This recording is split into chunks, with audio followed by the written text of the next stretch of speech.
পুলিশকে রাজনৈতিক প্রভাবমুক্ত করে একটি দল নিরপেক্ষ সংস্থায় উন্নীত করতে কাজ করছে সরকার, জানিয়েছেন আইজিপি বাহারুল আলম।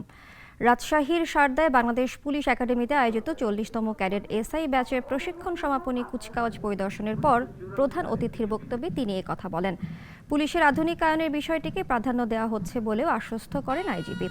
পরে বিভিন্ন বিষয়ে শ্রেষ্ঠত্ব অর্জনকারীদের হাতে পদক তুলে দেন।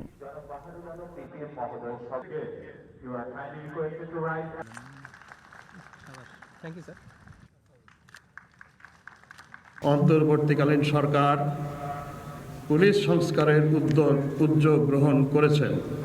এই লক্ষ্যে পুলিশ সংস্কার কমিশন কাজ করছে।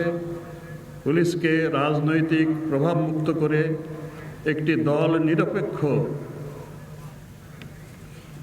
সংস্থায় রূপান্তরে সরকারের এই মহতী উদ্যোগের সাথে আমরা সবাই একাত্ম।